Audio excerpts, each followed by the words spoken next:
Hey, good to see you all. Uh, Here we are again after a little break. And what's the next big Buddhist holiday that's coming up? Does anyone know? Dawa, Sakadawa is coming, right? So Sakadawa. Sakadawa is the Tibetan way of saying the what is it? The fourth month, is that right? Vaishaka is the fourth month in Indian lore. And that's the full moon of Sakadawa is the day that the Buddha achieved enlightenment, the day he was born, and the day he passed away. So that's a very sacred month in general when karma is multiplied, especially the full moon. So we'll be looking forward to that in the coming weeks. So let's begin with some prayers.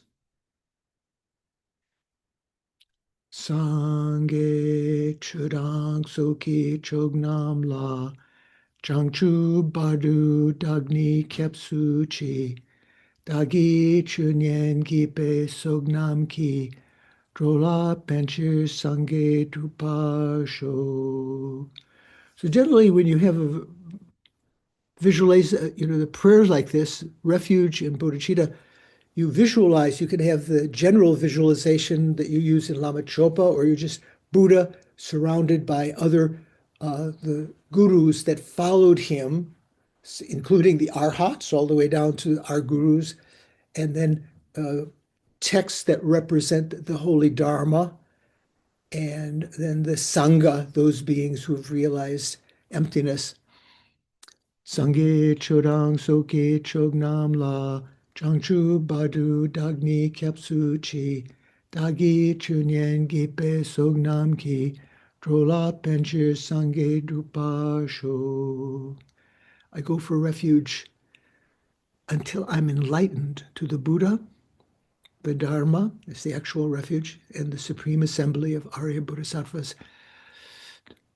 Through the collections that I create today, through listening, contemplating, and meditating on the Dharma, may I become a Buddha in order to benefit migrating beings. So having taken refuge in generating bodhicitta, we make a short mandala offering. By offering this ground, anointed, spread with perfume and strewn with flowers, adorned with Mount Meru in the center, the four continents around, the sun and the moon in the sky, visualized, revisualized as a Buddha realm. May all migrators enjoy such a pure realm.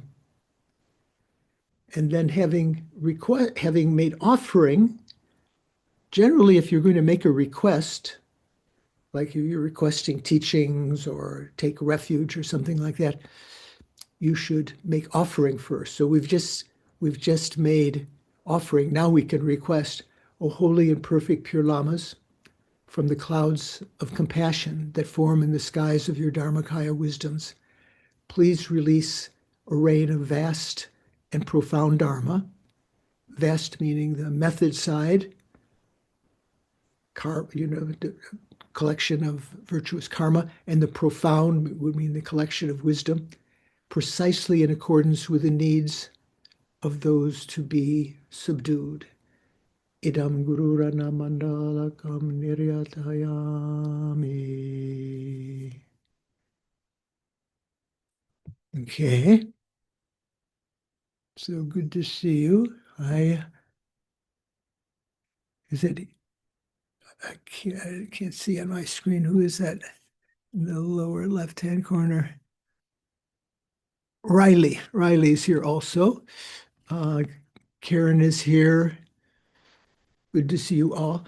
So we're going to begin with some actual practical meditation.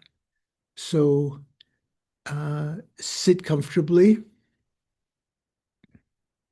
relax your body, relax your mind.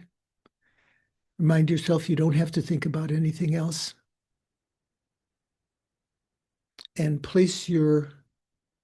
having placed your attention on the breathing, recognizing it, hold it with mindfulness augmented with the mental factor introspection that's watching whether you're deviating from that. You don't want to think about anything else, all other conceptual thoughts. Just focus on the breathing, the length of it, whether it's big or small, and whether it's an inhalation or an exhalation.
Like recitation of a mantra, one time after another. Om Mani Padme Hum, Om Mani Padme Hum, Om Mani Padme Hum. As soon as one finishes, the mantra begins again, again, and again, like that. As soon as one respiration finishes, the next recitation, the next inhalation begins.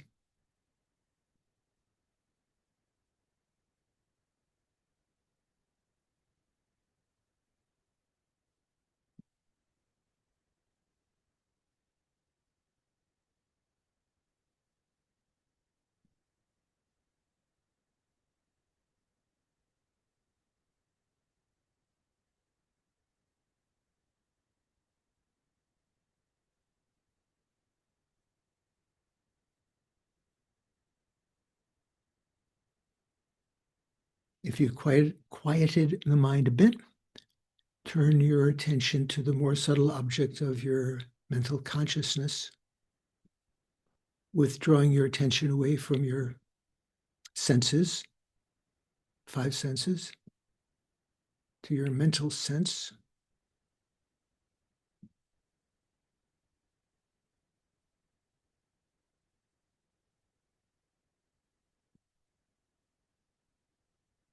How your mind may be paying attention. If you haven't withdrawn your attention away from the senses, your mind may be paying attention to what your eyes are seeing subliminally. If your eyes are partially open, what your ears are hearing, like my woodpecker outside, what you're smelling or tasting, or the aches and pains in your body.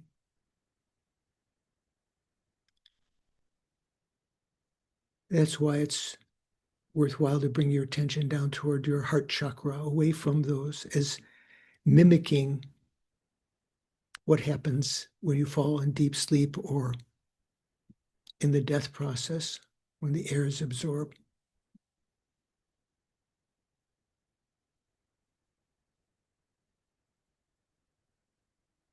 Between all the content, there's the conventional clear light nature of the mind, its lack of offering any resistance to the emergence or reabsorption of mental events into the mental consciousness. Try to focus on that for some time.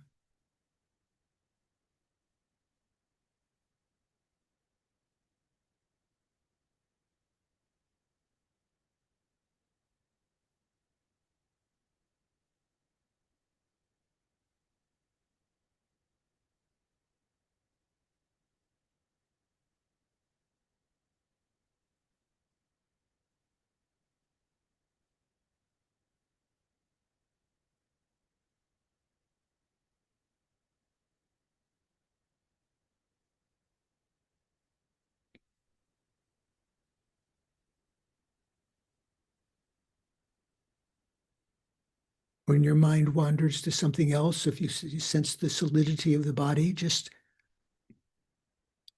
remembering that the consciousness offers no resistance, let those other thoughts reabsorb back into the consciousness itself.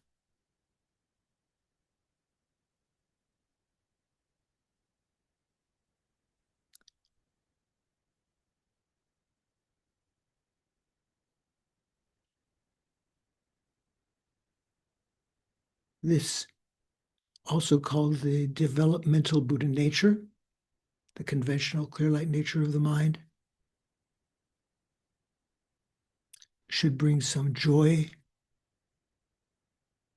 when we recognize it,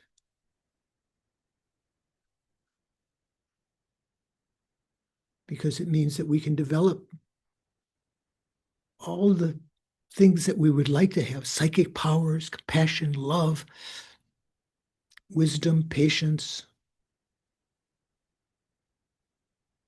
calmness in the face of all of these adversities that are facing us. And we can eliminate all of the faults in our mind.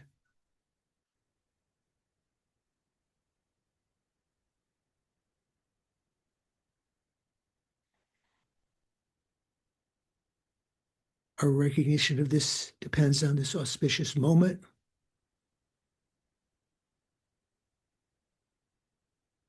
Of leisure and endowment.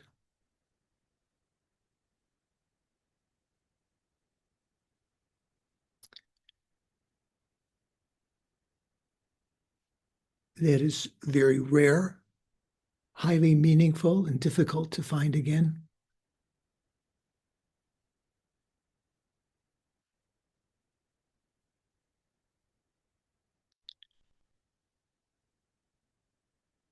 The Buddha, having pointed that out to us, its great value and rarity, thinking, how can I best make use of it?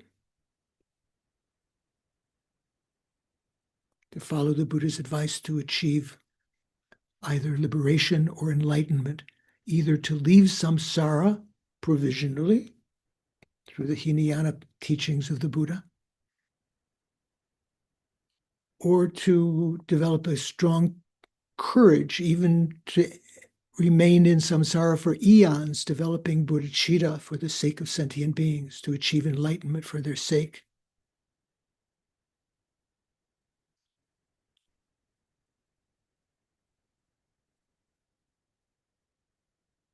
And with just a little bit of divine pride of thinking, I am one of those of higher faculties, deep, sharp faculties. They can understand wisdom, that the Buddha advised not to be satisfied with his Hinayana teachings alone. I was who he was talking to. I am who he was talking to.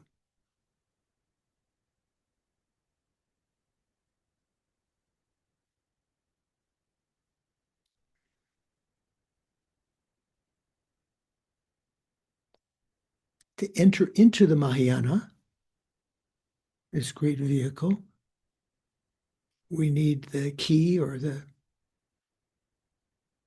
door ratchet, whatever you call it, key fob to open the door, which is the development of spontaneous bodhicitta. Very special mind that, while taking cognizance of the suffering of sentient beings, developing compassion and wishing them to be free from it, taking that responsibility on ourselves, aims to achieve enlightenment for that purpose, to alleviate the suffering of sentient beings. We can only alleviate minuscule amount of suffering right now. When we encounter friends with so many problems, family problems, moms, dads, brother-in-laws,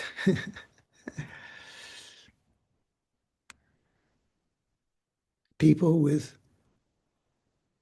addiction problems, physical problems, we can only do just a minuscule amount of help for them.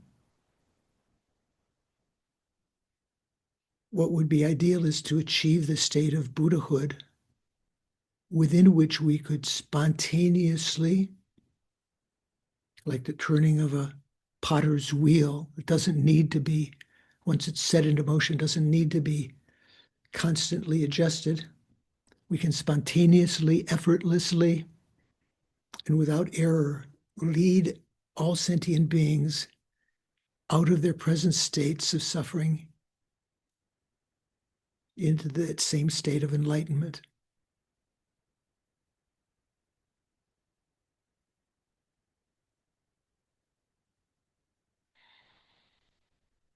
So aspiring for that,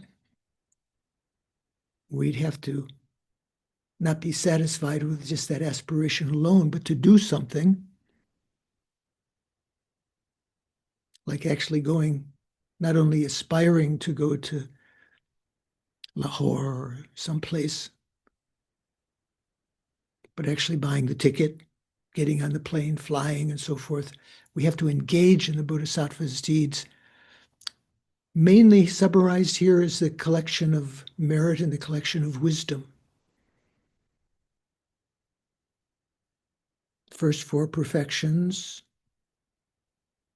Oh, maybe we could say, first five, method side generally, and the sixth perfection, the perfection of wisdom, the wisdom side for the collection of wisdom, which were explained by the Buddha in his many teachings, especially in the Prajnaparamita Sutras, expounded on by Nagarjuna some 400 or 500 years after the Buddha's passing away, when the Mahayana had seemed to disappear from the common religious practices.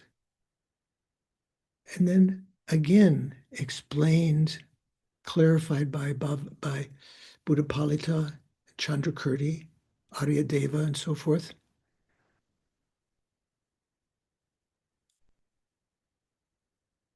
We're studying the Lama Tsongkhapa's commentary to Chandrakirti's Majjhimaka Avatara, his meaning commentary to Nagarjuna's fundamental wisdom, supplementing the material of the actual verses of the fundamental wisdom with other verses, especially on the method side from other of Nagarjuna's treatises and other sutras, all retranslated and brought to life by Lama Tsongkhapa in the Illumination of the Intention, Gompa Rabsel. So think I'm going to participate today with that intention to accumulate the collection of merit and wisdom, practicing the Bodhisattva's deeds in that way, by listening, contemplating, and meditating on the material, with the ultimate purpose of achieving the goal of others, that is, our ability to emanate the form bodies, the Nirmanakaya and the Sambhogakaya for sentient beings, and the culmination of our own aim, which is the Dharmakaya, totally blissful, omniscient mind. I think I'm going to practice in order to achieve enlightenment. I'm going to participate in the class in order to achieve enlightenment for the sake of all my former mothers, all these sentient beings, whatever form they take now, even as enemies, as rascals, as spirits, as bugs, and so forth. I'm going to achieve enlightenment for the sake of all sentient beings.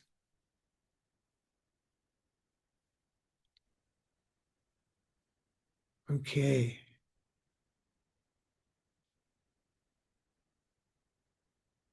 Good to see you all. Hi, Suvash. Here, David's here also. Rachel has shown up.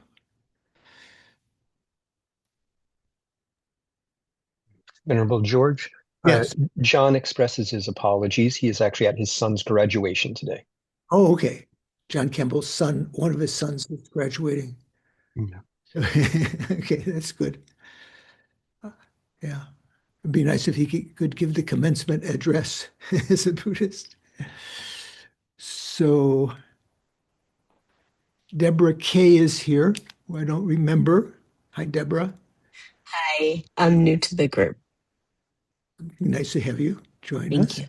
Minto Vu is here. Okay, so we're going to first recite the great foundation of all good qualities that was composed by Lama Tsongkhapa, sort of a glance meditation on the path. As so, this is the first of our next 8 classes, as it's become our tradition here. This is what Geshe Zopa used to do at the beginning of each class in the summer courses. We would always recite the foundation of good qualities. The foundation of all good qualities is the kind and perfect guru. Correctly following the guru is the root of the path. By clearly seeing this and applying great effort, please bless me to rely on the guru, that means guru devotion, with great respect. So this is the very first verse that's talking about the meditations on guru devotion. When I have discovered the precious freedom of this rebirth is found only once, this auspicious moment that we talked about before, is extremely difficult to find again and is immensely meaningful. Please bless me to generate the mind taking its essence unceasingly day and night.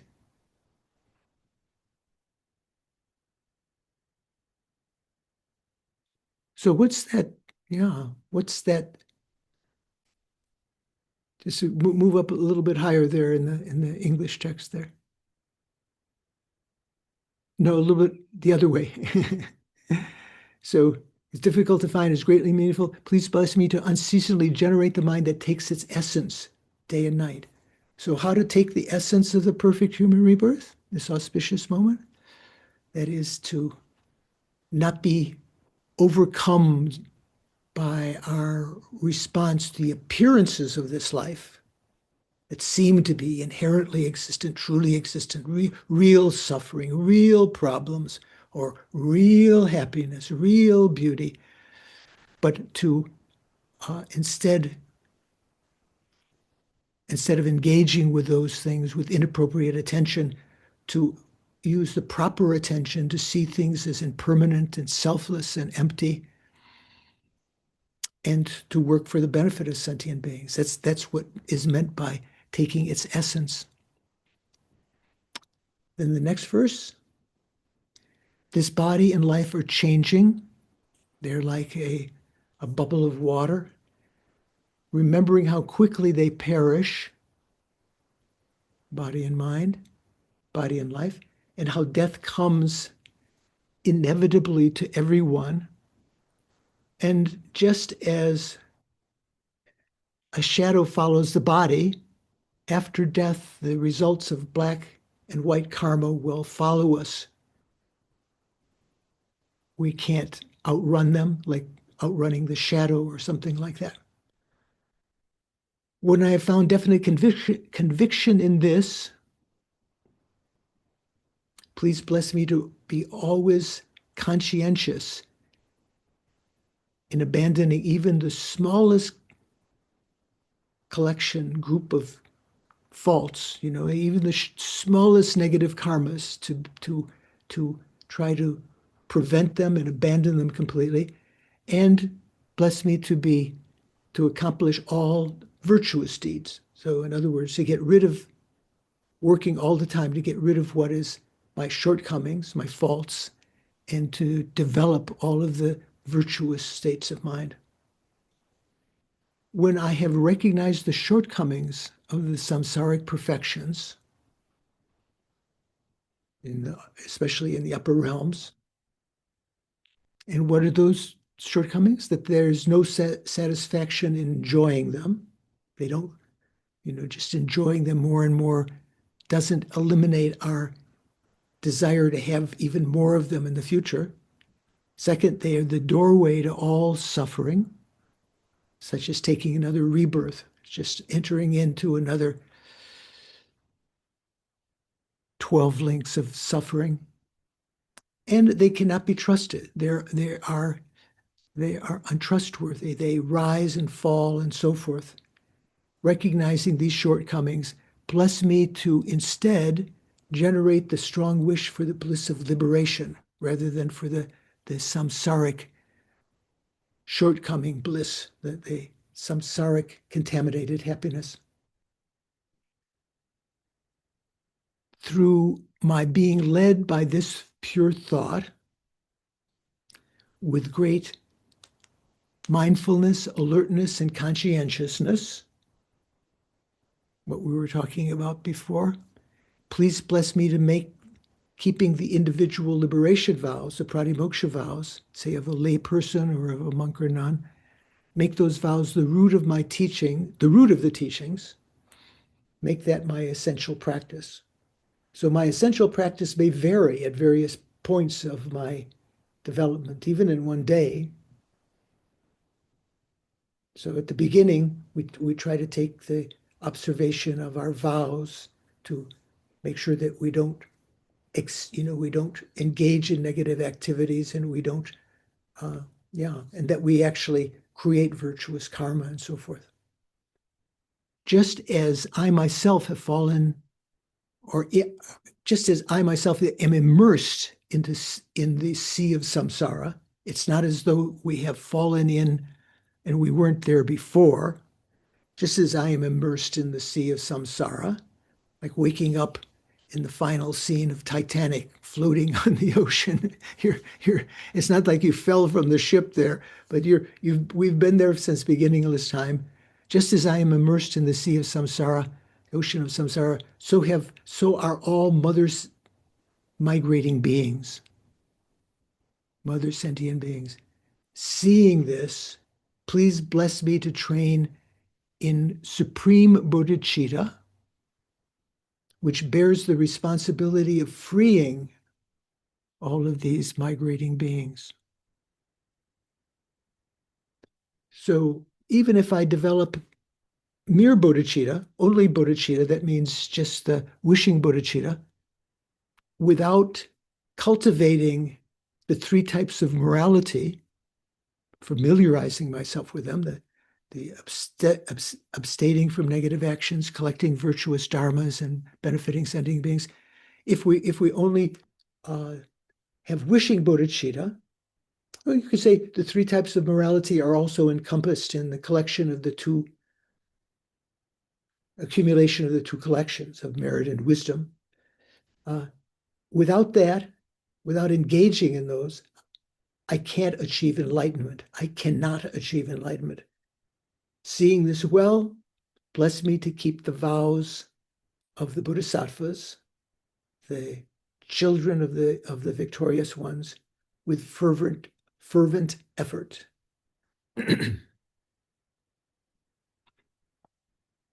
Yeah, go a little bit further. Okay. Having pacified distraction, excuse me, having pacified distractions to wrong objects, that means, say, for instance, when we were watching the breathing, wrong object would be any other thoughts that came up, or, that's not your intended object. Having pacified distractions to wrong objects and correctly analyzed the meaning of reality, please bless me quickly to generate within my mind stream the unified path of calm abiding, shamatha, and special insight, vipassana. When, having practiced this common path of the Bodhisattvas, when I become a suitable vessel for the tantric teachings by training in the common path, please bless me to enter immediately the holy gateway of the fortunate ones, the supreme of all vehicles, the Vajrayana. So maybe that's like not just the Mahayana teachings in general, the great vehicle, huge vehicle, but maybe with all of the, what do you call it? Hybrid, a hybrid, not just gas powered, electric powered, all of the best qualities that can quickly get us to the goal of enlightenment, even in one lifetime. And then at that time, having entered into that path, the basis of accomplishing the two siddhis, the two achievements or attainments, meaning the supreme attainment of enlightenment and the common siddhis of divine eye and ear and so forth. At that time, the basis of accomplishing the two attainments, the two siddhis, is keeping my vows and samayas purely. So that includes pratimoksha vows and the bodhisattva vows and the tantric vows and samayas.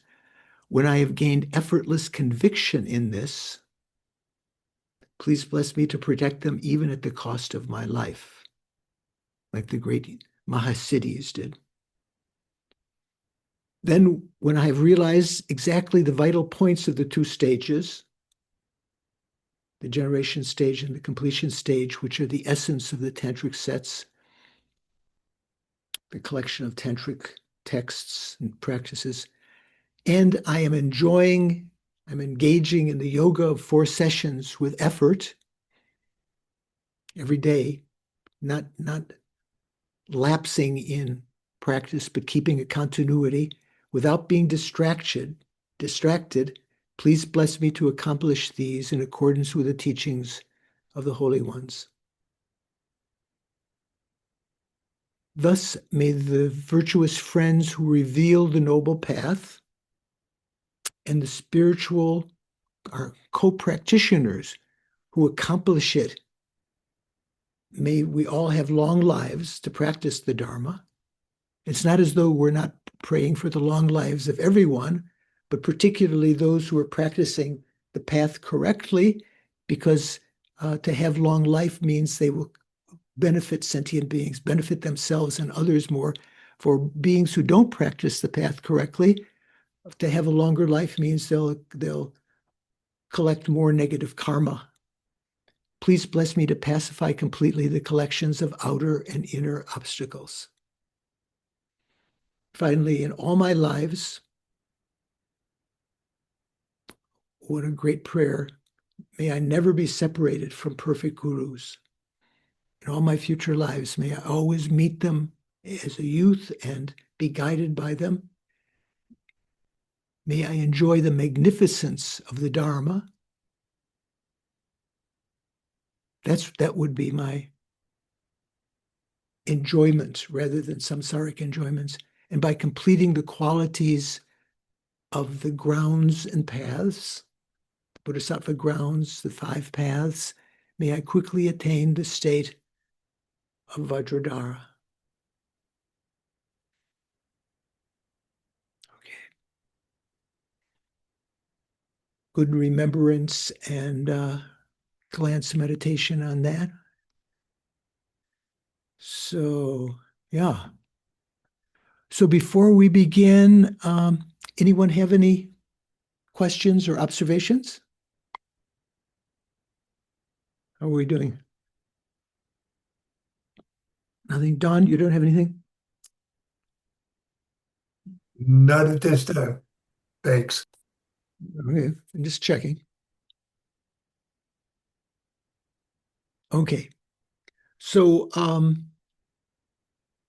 we are about to begin a new section here, and I will mention here the page number in Thupten Jinpa's text is 380, and in Venerable Jones' translation, that is the FPMT translation, page 217.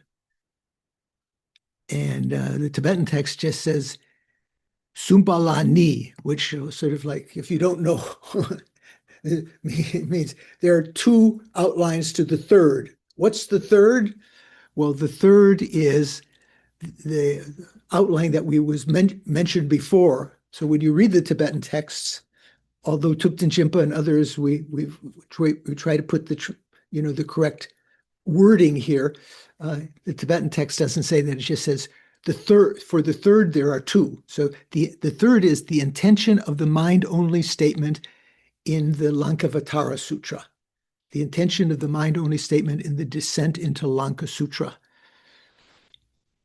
So if you are like Diana and myself, if you're using the electronic version, you can search for that. The intention of the mind-only statement in the Descent into Lanka Sutra. This has 2 parts. How the statement about mind only with no external reality is provisional. That means it's interpretable. It means it's not a definitive teaching that the Buddha said that there was mind only with no external reality. And how to recognize the provisional, or in other words, another way of translating is interpretable, and the definitive meaning of the sutras. So before we go into those outlines, just to review a little bit where we are, just if you turn back a page before that, when we had the root text that read, in the Wisdom Sutras, the Buddha rejects them equally. That is to say, the true existence of phenomena, right? He rejects them equally, but in the Abhidharma, he speaks of the existence of both. So what is that? That's talking about with respect to the scriptures too. We should understand in the following manner how both external objects and internal conditions are treated equally insofar as their existence and non-existence is concerned. So that was we were talking about earlier. The subjective mind is the inner, the outer world is the outer, and so we had talked about that. And then the next verse, even after you've undone the structure of the two truths, you Chittamatrans, demanding that we accept that there's no outer world and that the inner consciousness is inherently existent, truly existent. Even after you have undone the structure of the two truths, the substantial reality you assert remains unproven. Thus, you should know that from their very outset, phenomena are unborn in reality, means in ultimate truth, but born in terms of the world. So conventionally, we can talk about phenomena being merely born, right? They're not truly born. You can't find the birth anywhere, but it does exist conventionally. But in the realm of reality, or the meditative equipoise on emptiness, they are unborn. There is no production. There is conventional production, but there's not ultimate production.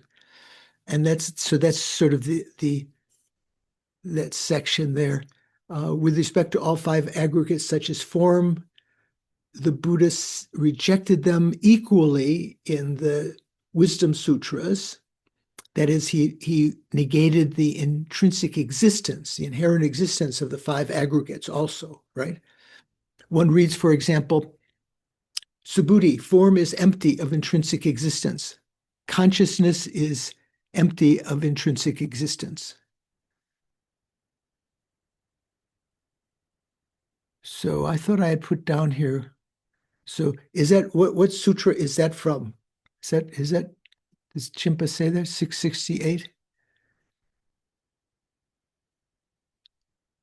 Though neither provides the exact source, the statements are typical of those found in the Perfection of Wisdom Sutra. So here it doesn't mention what sutra that comes from, but there are many, many statements like that. Subhuti is one of the interrogators in the Vajracetaka, isn't it, Nadine? Is it Subhuti? Vajracetaka?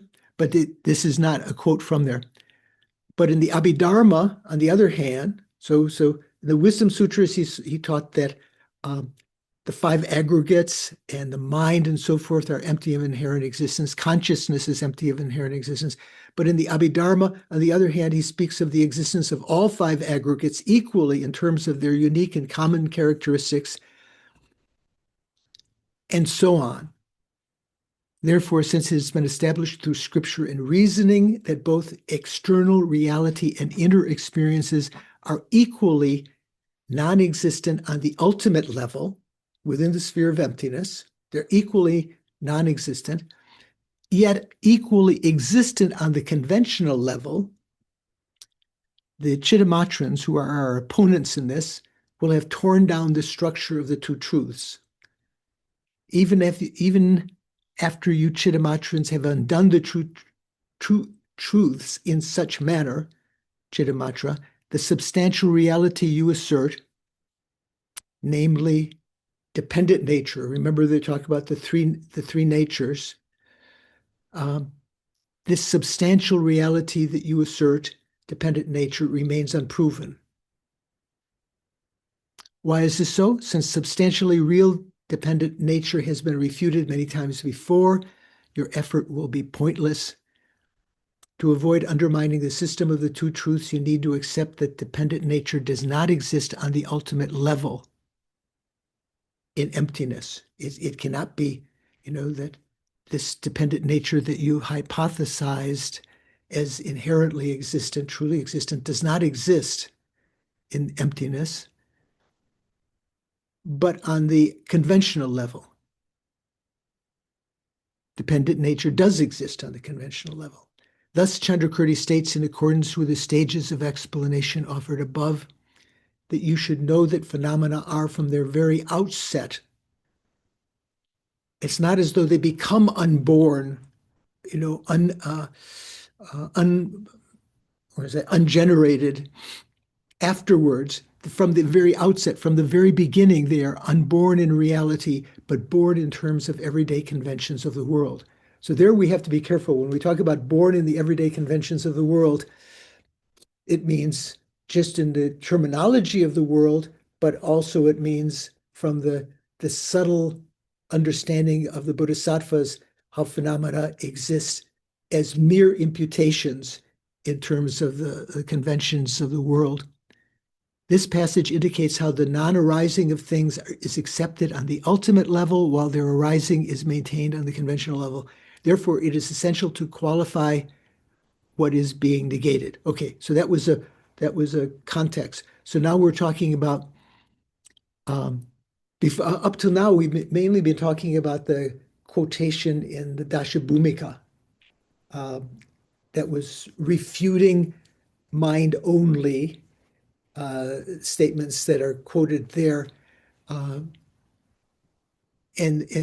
saying that it was interpretable because the meaning, the actual meaning of the Dashabhumikas, that mind only, was that there is no creator different than the mind. The mind is the main creator. That was the quotations from the Dashabhumika. Now, when we go to the Lankavatara Sutra, there are other quotations of, stating the Chittamatra, and here how the statement about mind only with no external reality is provisional, how this is interpretable. This has two parts: showing through scripture how that's provisional, and showing through reason how that is provisional. So generally we have to use scripture and reasoning to establish things. So the first one, that's what we'll spend some time on, showing through scripture how such a statement is provisional. And this, once again, has two parts: the ngoshi, the actual point, and demonstrating that other similar sutras are also provisional. So what Chandrakirti was proving and Lama Tsongkhapa is explaining is that all of the statements in these various sutras that talk about mind only have to be interpreted. They're not meant as definitive, although they sometimes state they are definitive, and how we can understand that they are just provisional, how they're just interpretable. Interpretable means what is actually stated is not exactly what is meant, and we have to understand what is meant by interpreting it. Okay, so the actual point, the opponent says, you, Prasangika, may explain the meaning of the 10 Ground Sutra, the Dashabhumika, in the above terms. But come on, there are other sutras, other scriptures, such as the Lankavatara, the Descent into Lanka Sutra.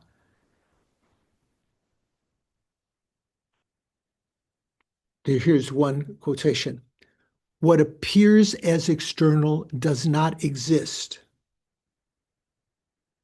That sounds quite Chittamatra, right? What appears as external does not exist. It is mind that is perceived as diverse things. The diversity of phenomena, it is actually the mind, right? The very Chittamatra point of view. What seem to be body, resources, and habitat, abode, I have stated to be mind only.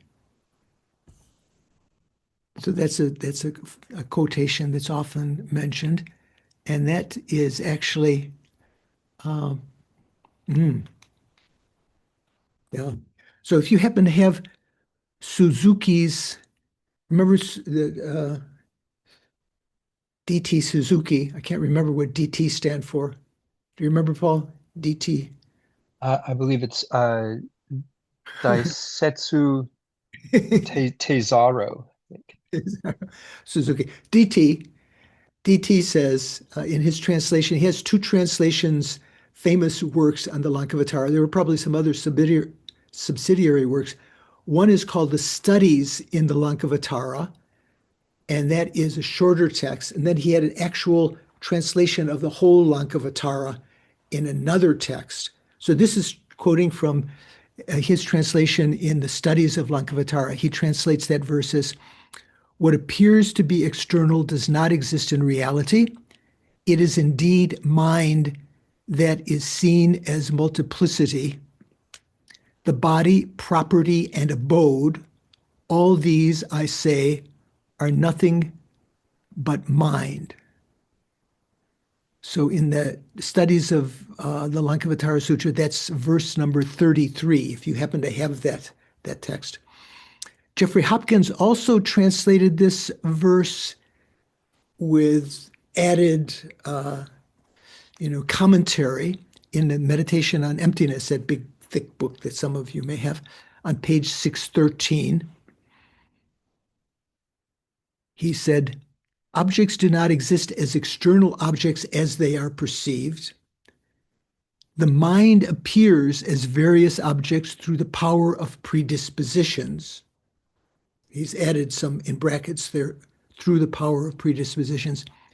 Because the mind is generated in the likeness, in the aspect of bodies, that means the senses, enjoyments, which means the objects of the senses, and abodes, the physical sense organs and environments, I have explained all phenomena are mind only.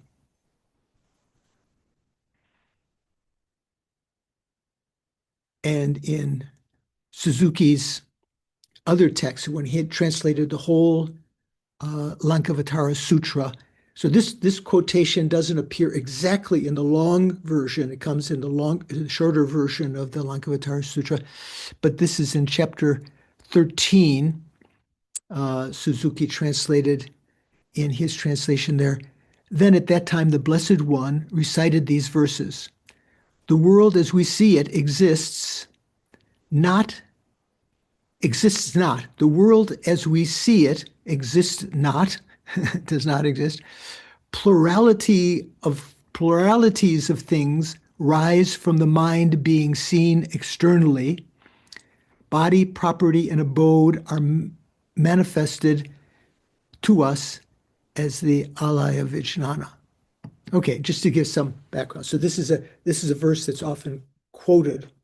This is from the Lankavatara. So it seems there. So the opponent is saying, although you've explained away mind only in the Dashabhumika, here in the Lankavatara says that it is mind only. So here, Lama Tsongkhapa's commentary to that verse goes, body, when we talk about body, resources, and habitat, body refers to the sense bases, sense faculties, such as the eyes, which are physical, right?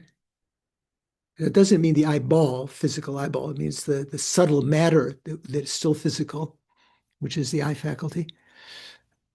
Resources or enjoyments are the five sense objects, such as forms, sounds, and so on. And habitat, or abode, is also translated, refers to the container world, the environment. Since nothing external that is separate from the mind exists, so is that correct? Since nothing external that is separate from the mind exists, this is the Chittamatra position, right?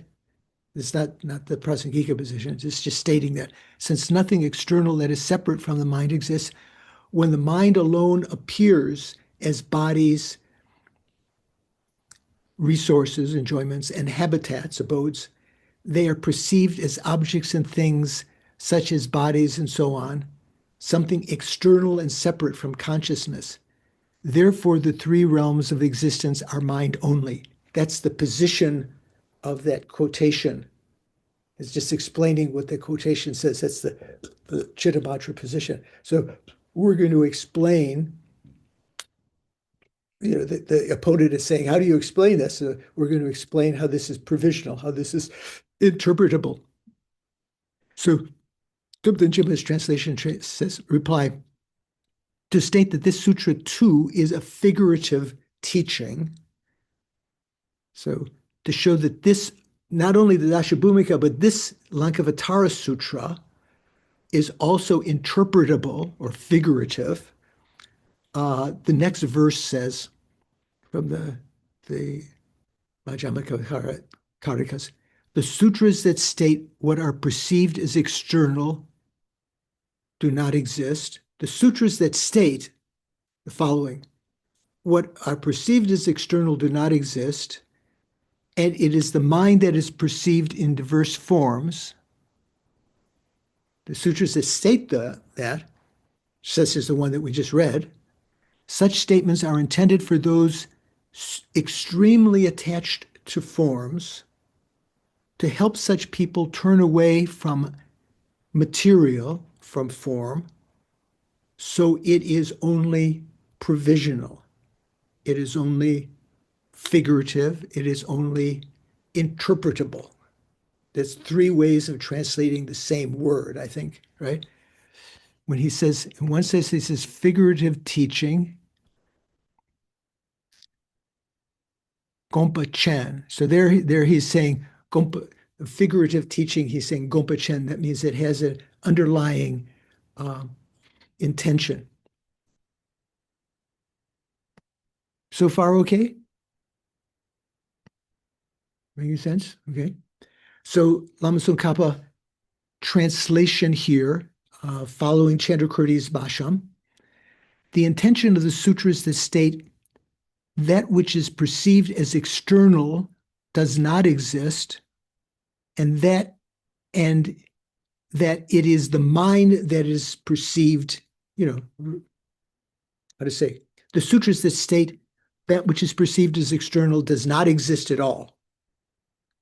And it is the mind that is perceived in the diverse forms. So what's the intention?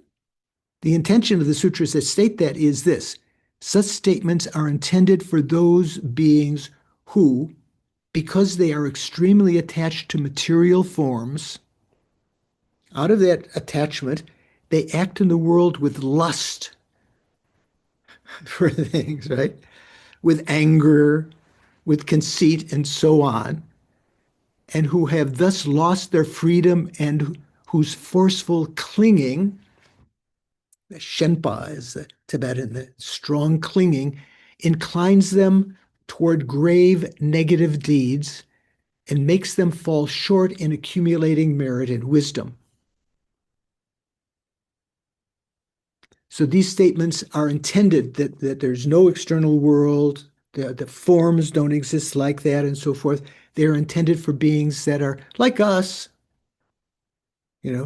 being frank. We're extremely attached to material forms, to beautiful shapes and colors, beautiful people, beautiful, and nice sounds, pleasant sounds, you know, fine fragrances and tastes and so forth.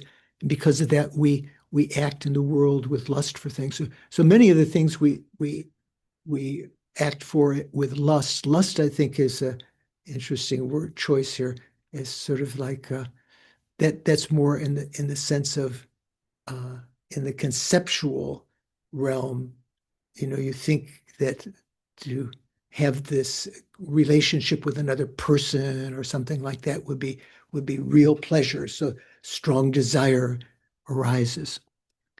So those statements that there's no external forms are for those people like us. So it's a stepping stone here. Whereas in the Dashabhumika, the idea that things were Chittamatra was refuted. There, the intention of stating that things were mind only was to show that mind was the principal creator. Here, it's different. Here, Chandrakirti's interpretation is that this statement is not to show that the mind is the main creator, but it's an intentional teaching by the Buddha, sort of a stepping stone for those who are attached to forms, and to be able to subdue those for the time being. So just like the meditation on skeletons that are taught to help the lustful counter their attachment to external forms, right? Remember that was one of the things we talked about before in the Abhidharma tradition and the lower tenets. One of the objects that you can choose as your object of samadhi is a decaying form or skeletons and so forth, repulsiveness of the body. And you can go around, even in samadhi, wherever you go on the bus and town, whoever you see, you superimpose on them a skeleton, their final state. So you're not going to get it attached, and you're not going to get angry with them also because they're going to die soon. So just like the meditation on skeletons taught to help the lustful counter their attachments to external forms, likewise, to help such people to turn away from afflictions that are conditioned by attachment. The afflictions are brought about by attachment to matter, to attachment to forms, even though it is not the actual truth. The Buddha spoke of mind only. Jimba says, he translates, this is how we should understand it. The Tibetan, you can put, I think Venerable Jones' translation a little bit better. So here, the intention of any sutra that teaches the external appear but do not exist, that mind appears in the varieties, any sutra that teaches that, so that doesn't, remember, sutra doesn't mean the whole text, it can mean any selection, any citation like that. Sutra can mean that any kind of statement that that the external appears but does not exist, and that mind appears as the varieties. That is to be understood as follows: whoever has attachment to matter, to form, anger, pride, and so forth, which possess the condition of strong attachment to form, will involve themselves in it uncontrollably due to that attachment to form, and due to strong adherence to it. That's the word that's often referred to as like when you really accept that that's the way that things really look, that as truly existent, and that solidifies your attachment to them.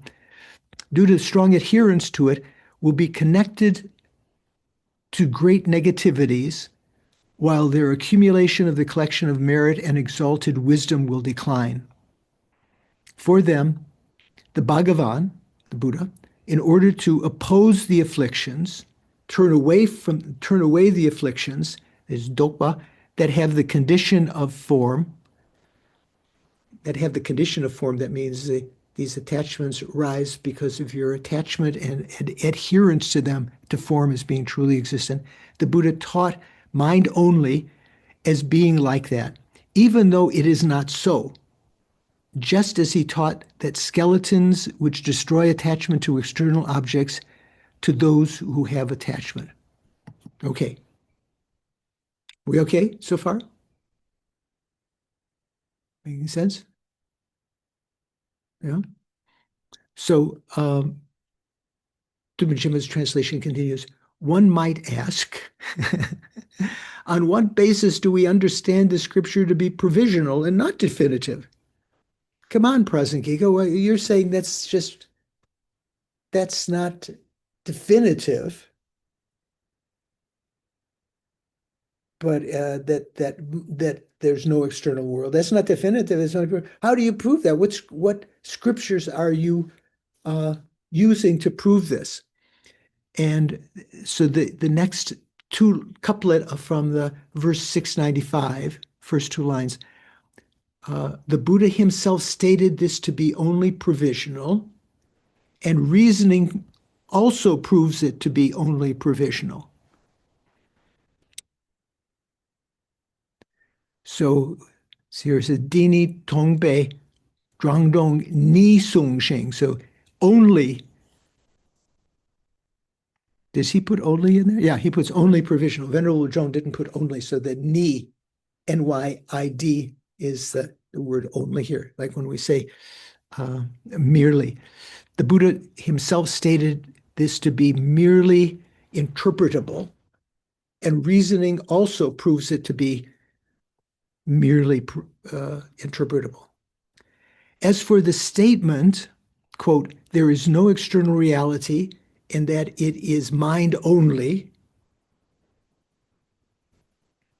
the Buddha himself stated this to be provisional or interpretable in meaning, and reasoning also proves it to be only provisional. So right now we're talking about the scriptural citations that say that it's just provisional.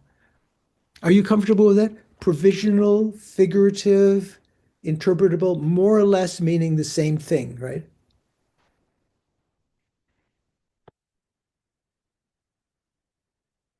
Excuse me.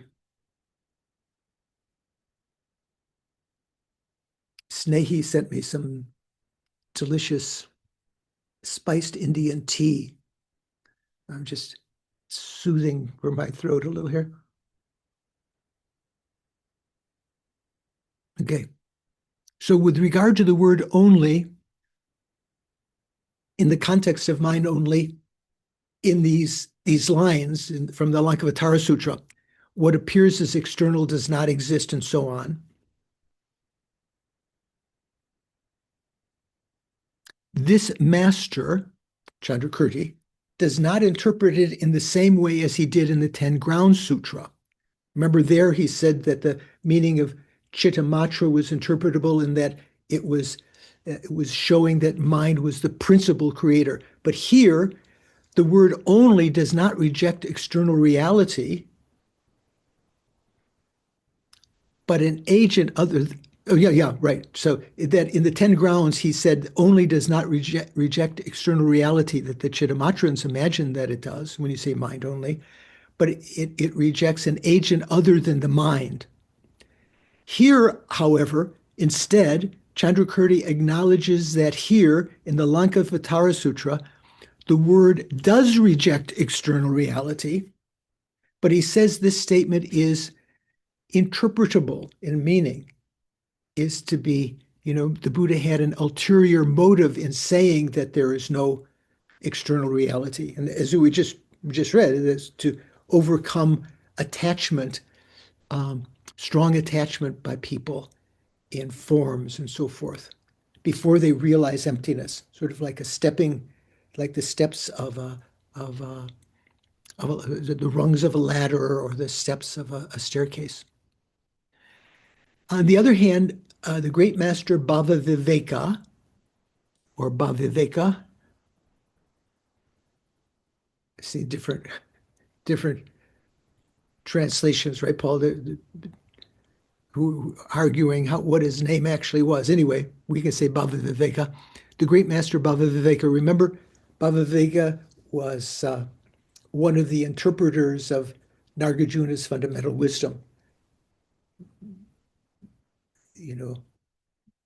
Fundamental wisdom by Nagarjuna, and then of course Aryadeva wrote things about it, but the word commentaries to it by Buddhapalita, who is correct interpretation from the Prasangika point of view, and then Bhavaviveka criticized Buddhapalita and started the what do you call it, the Svatantrika school. He didn't use the term Svatantrika, but that's what his followers were called, the Svatantrika Madhyamikas.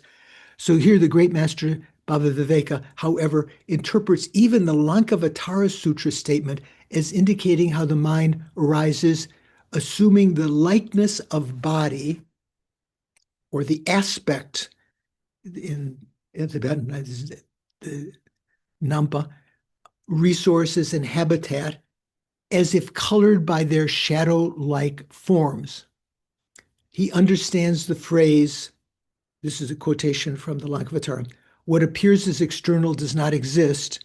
He interprets that as negating the view that the cognition perceives objects without an aspect or mental image. Thus, Bhavaviveka maintains that the term only does not reject external reality, even in the Lankavatara Sutra. Yeah. So this is a little bit different than Chandrakirti's interpretation. Chandrakirti says that it does reject external reality, that statement in the Lankavatara, but it has an ulterior motive for rejecting external reality. Bhava Viveka doesn't accept that. Okay, so if you want to investigate that, let's see. So Thupten Jinpa's note here, 670, which is embedded in what we just read there. Among the Buddhist schools, the Vaibhashikas, remember the Vaibhashikas, the Chetamawa, the followers, that's the lowest of the four tenet systems that Vasubandhu wrote his Abhidharma Kosha to refute. Among the Buddhist schools, the Vaibhashika is well known for insisting the sensory cognitions perceive their objects directly, right? The eye connects directly with its object without mediation by something called an aspect or form. The Sanskrit of that is akara, or in Tibetan we say nampa. So the other tenets say, yeah, the eye doesn't connect to the object directly. An aspect of the object is reflected upon the retina, on the subtle, on the eye faculty, and that you know things via their aspects, not by making direct connection with them. Most Buddhist schools reject this, the Vaibhashika view that it connects directly, and maintain that the sensory cognition perceive their objects through mediation of such aspects or likeness that cognition assumes. Okay, that is that note. Makes sense? Maybe it's hard to remember what, you were quizzed later what Bhava Viveka's position is, but just stating here that Bhava Viveka, a great master, had a different interpretation of this these verses from the Lankavatara. He didn't say that it was, he also said it was provisional, it was wrong, it had to be interpreted, but that the actual meaning was that it talking about that you could perceive objects without an aspect or mental image. Okay. So now, next section. Demonstrating that other similar sutras are also provisional. So Anna, you're going to remind me that it's about time to take a break, right? So we'll just read a little bit here and then we'll take a break. So what have we talked about so far? We've talked about the Dashabhumika Sutra and the Lankavatara Sutra, both famed in various ways, especially the Lankavatara to present the Chittamatra point of view. But even in the Dashabhumika, there are statements, although it's understood as perfectly interpretable from the Prasangika point of view, the Dashabhumika, the Tenbhumi Sutra, also has statements that seem to talk about mind only, but they have to be interpreted. So here, the last couplet of verse 695 CD says, as for other sutras that may be of the same type, they too are indicated by this scripture to be provisional. So same type would mean talking about Chittamatra and so forth. So the commentary to that says, not only is the statement about the existence of mind only and the non-existence of external reality in the lines, what appears as external does not exist, not only is that provisional in meaning, as for other sutras, so that would mean other citations and other entire sutras that may be of the same type as the one already mentioned, and that are held by the Chittamatra as definitive, they too are indicated by this scripture cited below to be provisional in meaning. So what is that saying? Does that make sense? So it's saying that there are other things, other sutras, And what did he say here? These other statements that you can find in other sutras are indicated by the sutra cited below. What is that sutra? The sutra of unraveling the intent, or the Samdi Nirmochana. Did I pronounce that right, Paul? Nirmochana Sutra. So in Tibetan, is just called Gongdal. So Gong is what we're translating, like Gompa Rapsal is the saying Gompa, Gong. So that means intention or intent, unraveling the intention. And Del actually can mean the Tibetan translation of Samdi Nirmochana is actually Gongdel. The del there is the same word that means commentary when we say Rangdel, the self-commentary or something. But it can have the meaning of unraveling or elucidating. But it's a translation of that. What would it be? Morchana in Sanskrit, which has more the flavor of unraveling, explicating, or something. So let's read what that says. What are those sutras of the same kind? They are statements found in the Unraveling of the Intent Sutra, the Samdi Nirmochana, where in presenting three forms of identitylessness,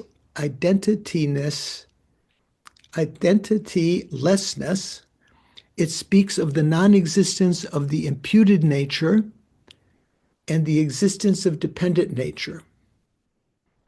Okay, so in the Samdi Nirmochana, there's not only there, but that's one of the main sources when it talks about these three kinds of natures, right? Remember what the three natures are? The dependent, the imputed, and the perfected, or something like that, right? So in that sutra, whereas presents the three forms of identitylessness, it speaks of the non-existence of the imputed nature. So, for instance, when you impute upon phenomena their externality or something like that, that is actually to be negated. So that is actually empty. And the existence of dependent nature. Likewise, there are statements such as the following. The appropriating consciousness is deep and subtle. All seeds spring forth from it like a flowing river. To conceive it as a self would be inappropriate, so I have not taught this to the childish. Okay, so what is this talking about? What are those sutras of the same kind? They are statements found in the Unraveling of the Intent Sutra, which are presenting the three forms of identitylessness. It speaks of the non-existence of the imputed nature and the existence of dependent nature. Likewise, there are statements such as this one about the appropriating consciousness. So if you are interested, you can find a translation of this in John Powers. Paul, did you know John Powers? He was at Virginia, right? I guess he wrote, I was thinking he was in Wisconsin, but he was one of Jeffrey Hopkins' students, wrote his PhD. I think he was Jeffrey's student, right? Right. So he wrote especially on the Samdi Nirmochana, and it took him many, many years, but he came out with a translation of that and then a translation of two commentaries to it.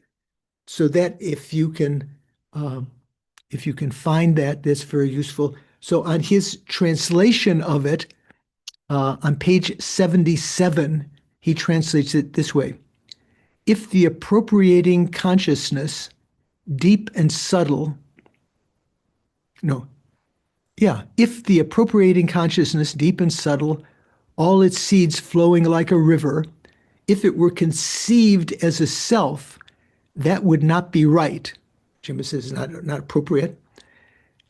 Thus, I have not taught this to children. And that is the very last statement in the 5th chapter of the Samdi Nirmochana, which is the chapter of, do you know, Paul? Vishalamati. So I will, Anna, could you put in the chat this excerpt from the Princeton Dictionary of Buddhism? I think it's, do you know which one I'm talking about? There are two that, is that the right one there? The chat? Okay, that's not the one. That's not the one. The other one. We'll talk about this one in a second. Can you put the other one in? There we go. Okay.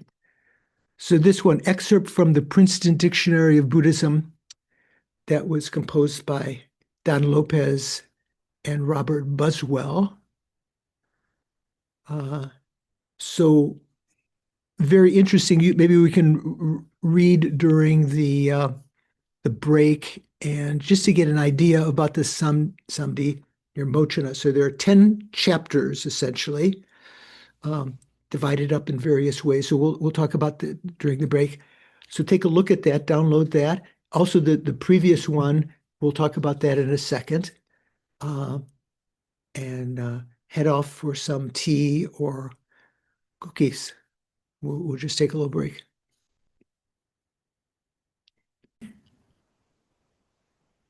Okay, good to see you. Anyone have a final question before we continue? So I wanted to share this first one excerpt from the Princeton Dictionary of Buddhism, this little segment on the Samdi Nirmochana. Let's just read a little bit of it here. So the Samdi Nirmochana Sutra, in Tibetan Dode. Dode means a tantric, sutric set, Gongdel. So that, remember, this del is the same, that apostrophe Grel is actually pronounced del. That's a word that can mean commentary also. But anyway, and then it has the Chinese name of the Samdi Nirmochana, and the Korean name, and I guess the Japanese name, right? So in Sanskrit, variously interpreted to mean the sutra unfurling the real meaning, or unraveling the real meaning, or explaining the thought, gongdo, or unraveling the bonds. One of the most important Mahayana sutras, especially for the Yogacara school.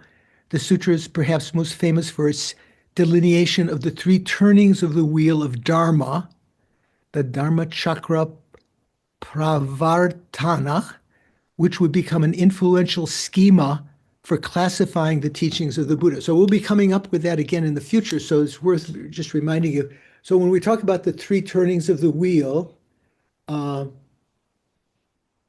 yeah, Suvash, do you know what are considered to be the 3 turnings of the wheel? The You could say the first, second, and third. So what is considered to be the first turning of the wheel of Dharma, according to the Samdi Nirmochana? the 2 truths. for some odd reason, the second turning is the wheel of no characteristics. Yeah. So the first turning of the wheel of Dharma, generally we say, even in the Mahayana, was the teaching of the Four Noble Truths by the Buddha of Deer Park, where he first turned the wheel of Dharma. And implicit in that was that all phenomena were truly existent. The minds and the phenomena that we experience are all truly existent. That's the first, sort of like what the Vaibhashikas and the Sautratikas believe. The second turning of the wheel is the Prajnaparamita Sutras. So that is the Mahayana not found in the Hinayana canon, the Prajnaparamita Sutras, where the Buddha taught that all phenomena, outer and inner, are all empty of inherent existence. The third turning of the wheel is proposed by the Samdi Nirmochana, and in it, that was meant to be a bridge for those. So the implication is that the first turning of the wheel, that all phenomena are truly existent, is wrong. That has to be interpreted. And from this point of view of a third turning, the second turning of the wheel, which we accept as definitive, is also interpretable, that not everything is empty of inherent existence, and that you had to be able to understand where to apply that. That's what's the third turning of the wheel. So you shouldn't think that that is accepted by the Prasangika as the Samdi Nirmochana says. This is to be interpreted. So let's just read a little bit more here. So it says, this sutra is perhaps most famous for the delineation of the three turnings of the wheel of Dharma, which would become an influential schema for classifying the teachings of Buddha. The sutra has 10 chapters. The first four deal with the nature of the ultimate truth, parama artha. So artha means meaning, truth. So parama means ultimate. So the ultimate truth, the first four chapters deal with that and how it is to be understood from this essentially Svatantrika point of view. The fifth chapter discusses the nature of consciousness, including the alaya vijnana, the storehouse consciousness, where predispositions are deposited and where they ripen. So that fifth chapter is where the quotations in our text, let me see, I can make it here. Yeah. So the quotations in our text are from that.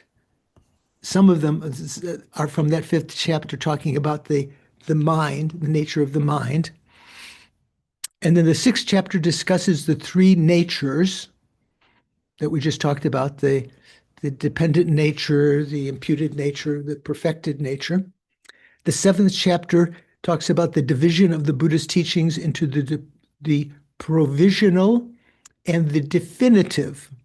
So there, its interpretation of definitive is not going to be the same as the Prasangika definition of definitive.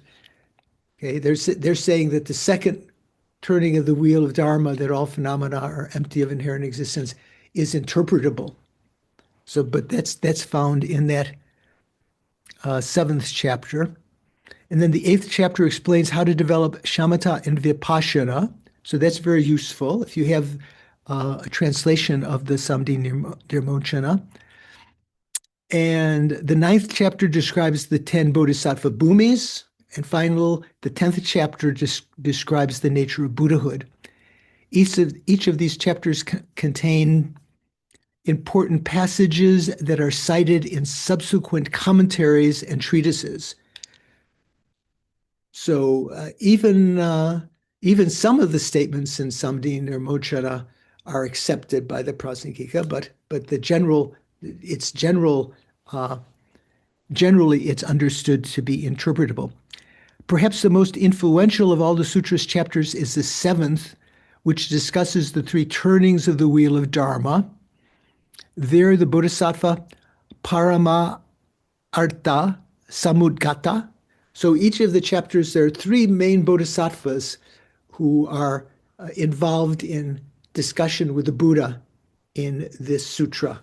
So unlike some of the other sutras like the Avatamsaka or something that take place in a pure realm,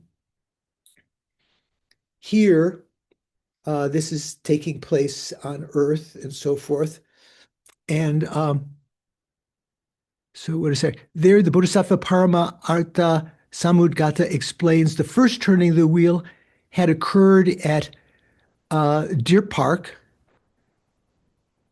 Rishipatana.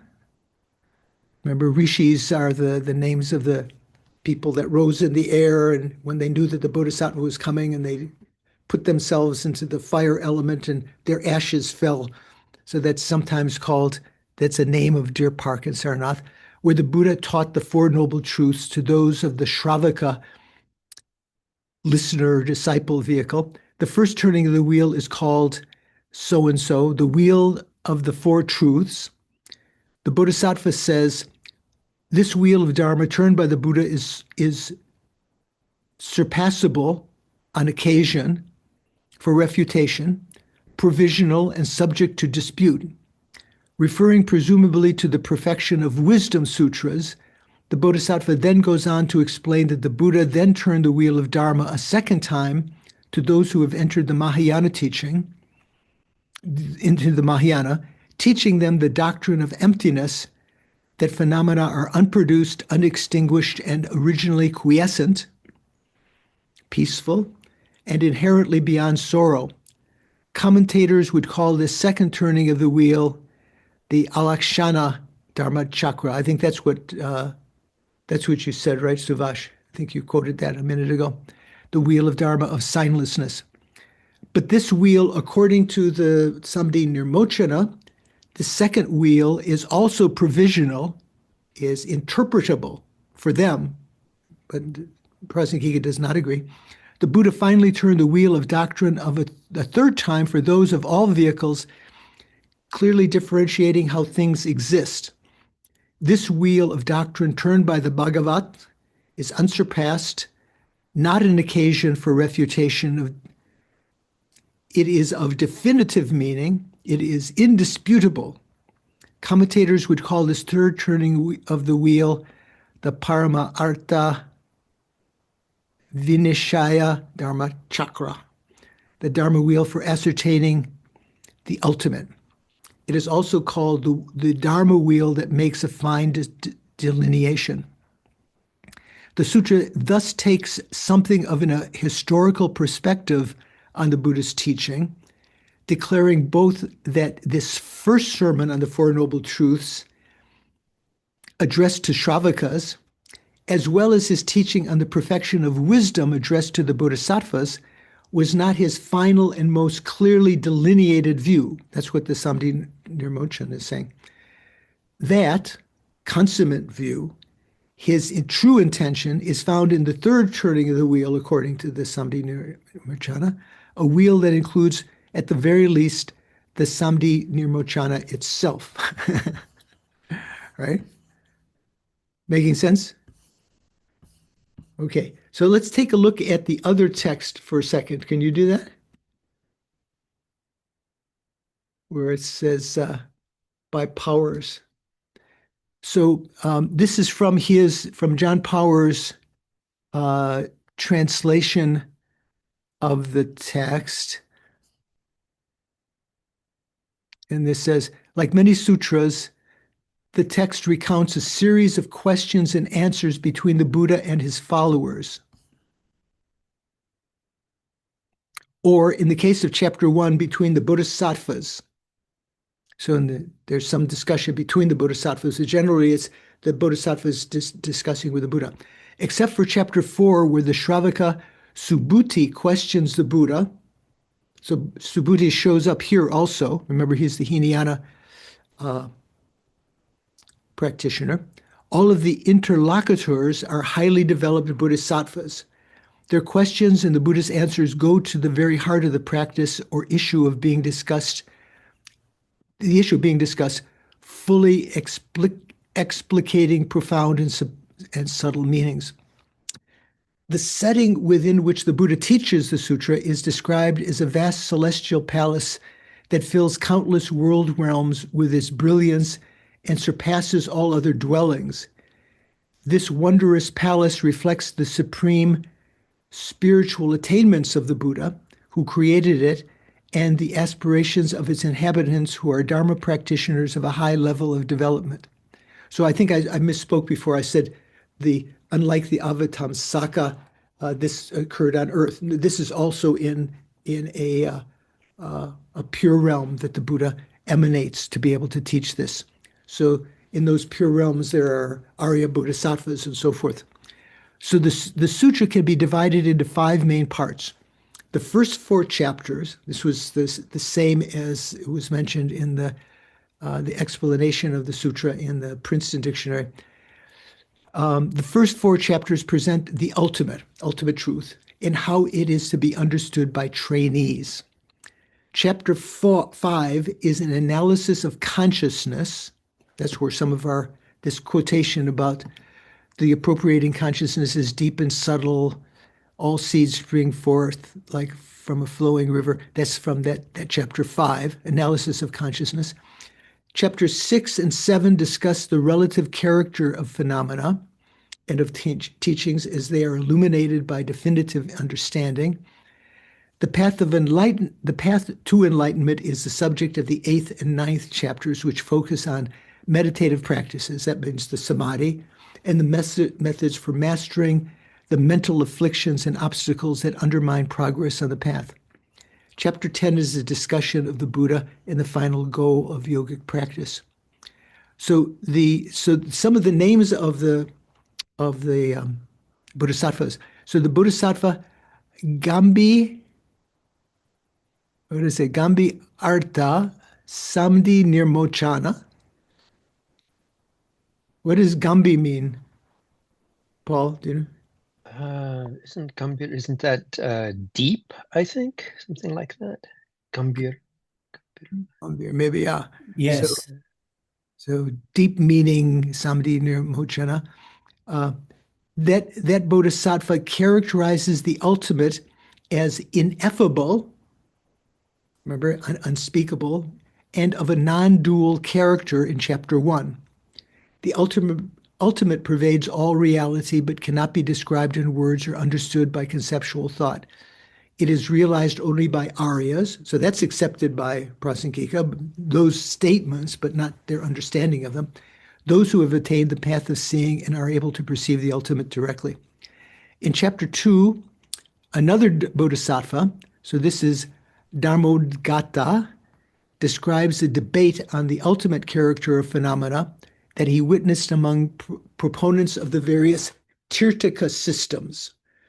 So how did Jimpa taught? Yeah, so the Tirtakas are what do we say, the Drangsong, what's the other way that's sometimes translated, the forgers. Sometimes it means non-Buddhists, but even among Buddhists, some of them can be called Tirtakas. So they propose a method to reach liberation which is not correct. That's essentially what it means. The Bodhisattva laments their divergent opinions. The Tirtaka is divergent opinions, their doubts and misconceptions, and marvels at the Buddha's realization and actualization of the ultimate whose character completely transcends all argumentation. In response, the Buddha teaches that the ultimate is realized individually, is signless, inexpressible, devoid of the conventional, and free of all dispute. Beings caught up in desire, discursiveness, and the conventions of seeing, hearing, differentiating, and perceiving, as well as being engaged in dispute, cannot even imagine what the ultimate is like.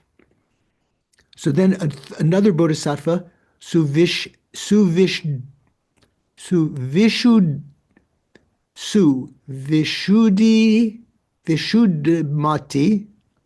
Help me with that, Paul. Yeah, Suvishuddhamati. Suvishuddhamati. There we go. So this is another bodhisattva in chapter 3. Points out that bodhisattvas disagree about the ultimate. And then further on, going further there, further paragraphs. Using this discussion on the next page, using this discussion of the ultimate as a basis, chapter 5 provides an analysis of the nature of consciousness that indicates how we are able to progress from our present state of ignorance, desire, and hatred, 3 poisonous minds, to the state of a Buddha, in response to questions by the Bodhisattva Vishalamati. So that was what we were saying. This quotation that we had in our text was from that 5th chapter, the questions of the Bodhisattva Vishalamati. The Buddha teaches that our present mental state and the life situations result solely from our own past actions. And then finally, in chapter 6, the Bodhisattva Gunakara, or is that pronounced Gunakara? How would you pronounce it? Yeah, probably Gunakara. Gunakara, because there's a long A there you put the emphasis on. So those are some of the Bodhisattvas. And in chapter 7, the Bodhisattva Parama Artha Samudgata is asking the questions. So you can read that at your leisure. We'll talk about that in the discussion group on Monday. We'll go over both of these texts for interest. So anyway, so that's where we finished there. The appropriating consciousness is deep and subtle. All seeds spring forth from it like a flowing river.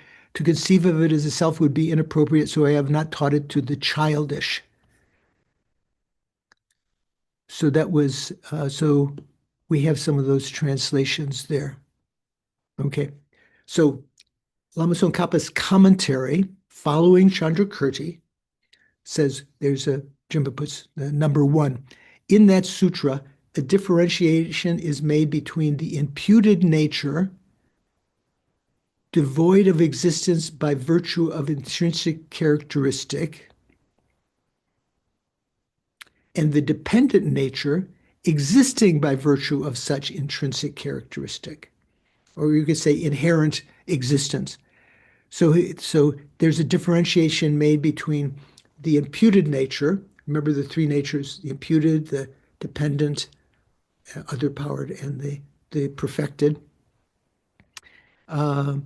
He says that the dependent nature exists inherently, but the imputed nature is empty of inherent existence, existing by intrinsic characteristics.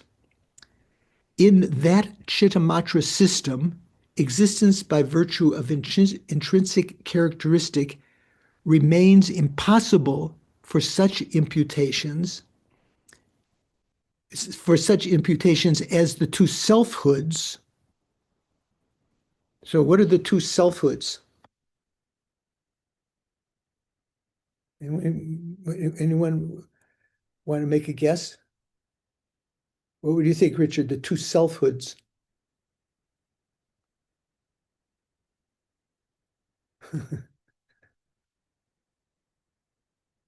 You're muted. You're muted. You're still muted. Well, there you go. Selflessness of persons, the selflessness of persons, selflessness of phenomena. So here it says the selfhood. So it's just the opposite of those. The opposite of. Yeah. So it's positing a self of persons and a self of phenomena. Right. Chittamatra system existence by virtue of intrinsic characteristics remains impossible for such imputations as the 2 selfhoods, self of persons and self of and phenomena, superimposed on persons and phenomena based on their identity and attributes. But many of the imputations pertaining to identity and properties of things do exist on the relative level. Okay, no notes there. So in the sutra itself, so this is the Samdi Nirmochana, although both dependent nature and perfected nature are stated to possess existence by virtue of intrinsic characteristics, the reason why only dependent nature is mentioned in the commentary, in the passage cited above, that means in Chandrakirti's commentary, is because the dependent nature is the primary object of dispute between the Madhyamaka and the Chittamatra when it comes to the question of true existence or its lack. So it's dependent phenomena, which, Prasangika has its own interpretation of what that means. That means phenomena that are merely imputed upon their basis, right?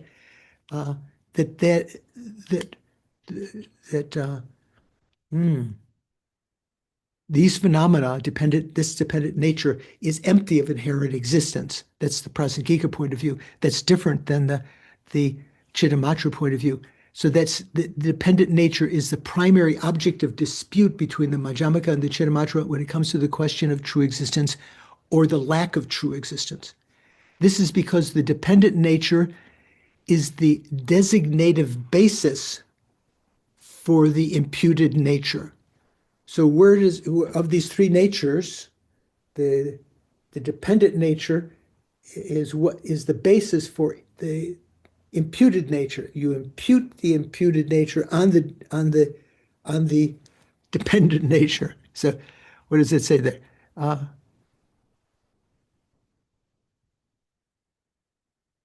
Where I've lost my place. Commentary in the passage, because dependent nature is the primary object of dispute between the Madhyamaka and Chittamatra when it comes to the question of true existence or its lack. This is because the dependent nature is the designative basis for the imputed nature, while the perfected nature is necessarily defined on the basis of the dependent nature. So the perfected nature, the perfect nature, is the lack of that imputed nature on the dependent nature. Chandrakirti's tradition maintains that this kind of differentiation made in the Samdhi Nirmochana is only provisional in meaning. Okay, so what it was saying here in that sutra. So now a second point. Further, there is in that sutra, the Samdhi Nirmochana, a presentation of 8 classes of consciousness. We've talked about this several times. So that the 8 classes of consciousness are mentioned in other sutras also. So that means the usual 6 consciousnesses, the 5 senses and mental, that we, all of the systems accept. But the Chittamatra particularly add 2 more, the defiled consciousness and the alaya vijnana, in addition, making 8 altogether. Further, there in that sutra is the presentation of 8 classes of consciousness, where it speaks of foundation consciousness, that is separate from the 6 classes of engaging consciousness, as in the passage that begins, the appropriating consciousness. So in that quotation that we just had just before here from the Samdhi Nirmochana, the appropriating consciousness is deep and subtle. So that's what's being referred to here, the appropriating consciousness. So that's referring to the alaya vijnana, the appropriating consciousness. This statement, too, is to be interpreted as provisional in meaning. It is interpretable. And if there is no foundation consciousness, there cannot be the 7th, the afflicted mental consciousness, either, or either. So Jipa's note 674, what does that say?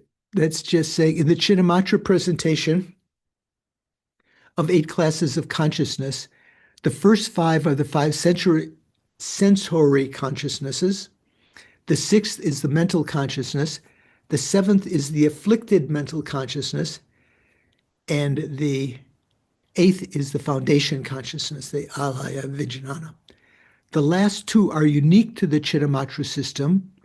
And if you want a detailed presentation from Lama Tsongkhapa himself of these last 2 consciousnesses that are unique to the Chittamatra, see Gareth Sparham's book, Ocean of Eloquence, which is his translation of the Kunchi Kadel, right, Paul? The difficult points of the alaya vijnana. That's a subsequent title, The Essence of Eloquence or something like that. Mm-hmm. So then continuing, the words and so on in the commentary on this verse. So where did that come? So on. So this is talking about when Chandrakirti was he brought that verse up. Chandrakirti brought that verse up. It's not only brought up by Lama Tsongkhapa. Chandrakirti brought that up. And in that he talks about and so on in the commentary on this verse. and so on indicate the following two. The rejection of external reality in that sutra, the Samdi Nirmochana, rejects external reality, and statements about the ultimacy of the three vehicles, of all three vehicles. So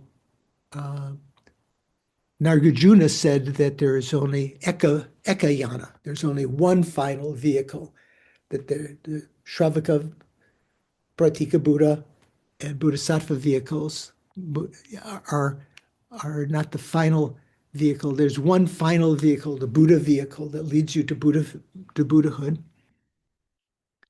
So, and so on in the commentary indicate that the statements about ultimacy of the three vehicles, that's also to be interpreted, because there's ultimately only one vehicle. Thus, altogether, there are four types of statement in the Unraveling of the Intent Sutra, the Samdi Nirmochana, that need to be interpreted here as provisional in their meaning. If we fail to cultivate a decisive understanding of this issue, of how to interpret certain scriptural statements as provisional, this is what someone was asking, how do you know that that's provisional or interpretable? If we fail to cultivate a decisive understanding of this issue, we will comprehend neither Madhyamaka nor Chittamatra thought in general, and more specifically, we will fail to appreciate the unique standpoints of this tradition, Chandrakirti's tradition, this Prasangika tradition. Seeing this, I, Lama Tsongkhapa, have explained these in detail in my text, Differentiating the Provisional and Definitive Meanings. That's the text, the Drangne Lekshe Ningbo, the essence of eloquence, that Robert Thurman translated first, and then Jeffrey Hopkins translated, and that the Dalai Lama always carries around his copy of that text. This is considered to be one of Lama Tsongkhapa's most difficult texts. Making sense?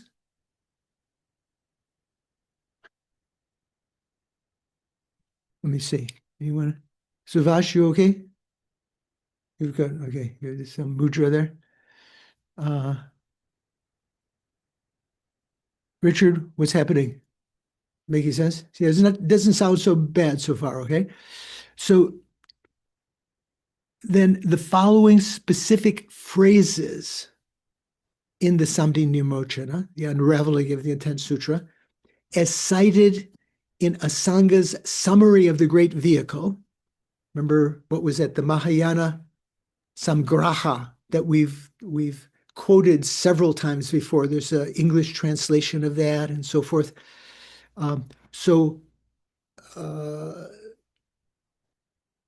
Let's say in that, Asanga quoted in his Mahayana Samgraha, he quoted again some passage from the Samdi Nirmochana, the Unraveling of the Intent Sutra.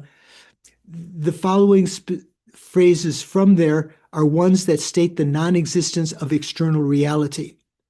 So this is the following quotation. O Bhagavan, O Blessed One, O Lord, is the image that is the object of concentration different from the mind or not? So here, what is the Tibetan, what's the word for image here is zugnyan, which usually we translate as reflection. In fact, I think Venerable Joan translated it that way.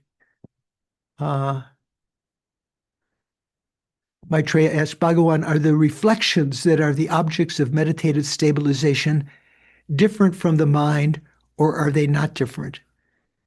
So here, this is a little bit different than the mental image, this Zugnen, because as in John Power's translation of this, he has a note where he says, so he translates that statement, Bhagavan, what is the image? He translates Zugnan as image. So it doesn't mean mental image. It doesn't mean the dunchi. So it's something that's common to direct realization and conceptual realization. Bhagavan, what is the image, the focus of samadhi that perceives an image? And he has a note 10. That note 10 says, perceives an image here refers to a non-conceptual realizational consciousness. This is John Powers quoting from some commentaries to the Samdi Nirmocana. So a non-conceptual realizational consciousness of a yogi who has vipassana. So a non-conceptual realization, is that going to have a mental image?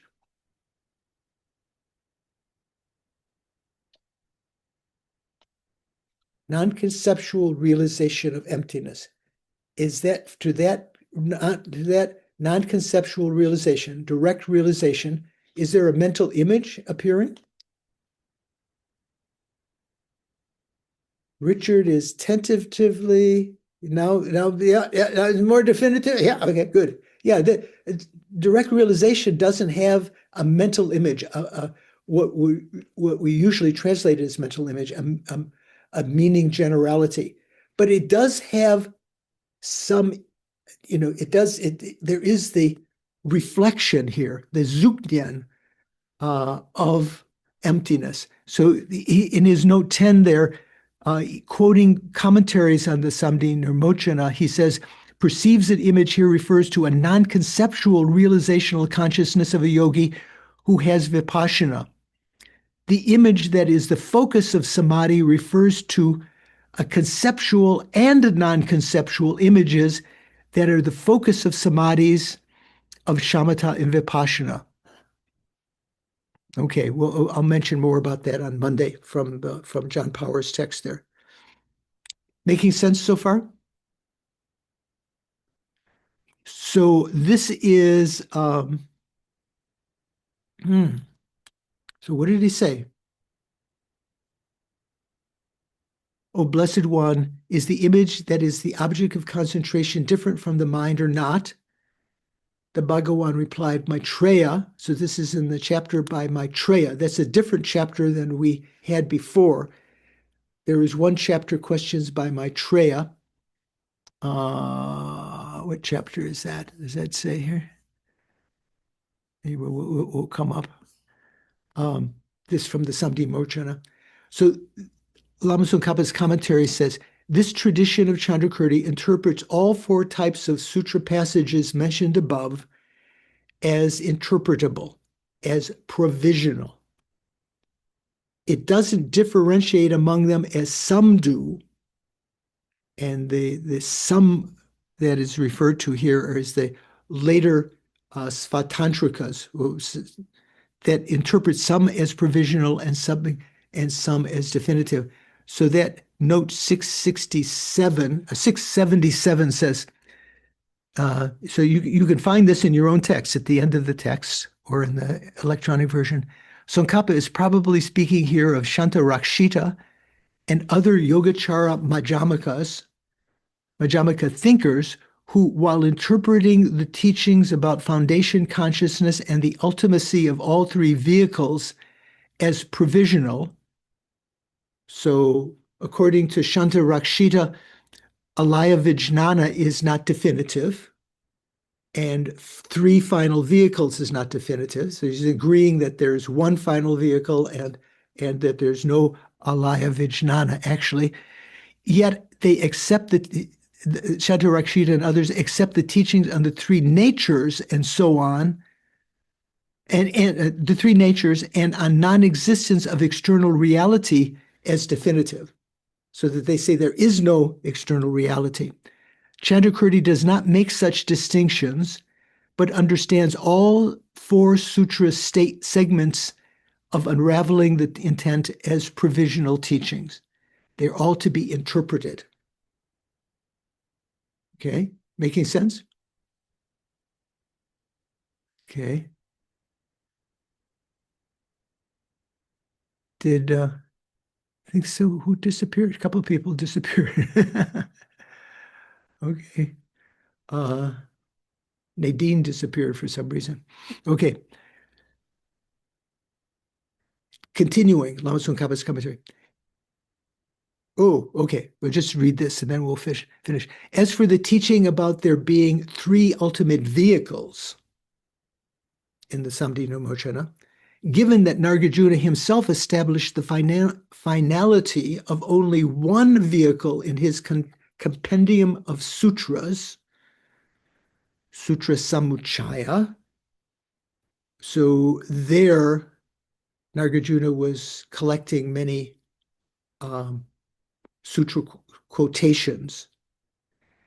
Thinking that this can be understood from there, Chandrakirti did not address it here in his commentary. With respect to the remaining three types of sutra passages that establish mind only to possess intrinsic existence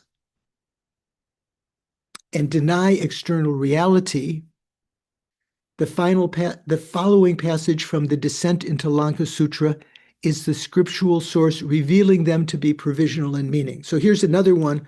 When one of you asked before, I can't remember, where maybe KT said, where does it say that these are provisional? So this is a quotation from the Lankavatara.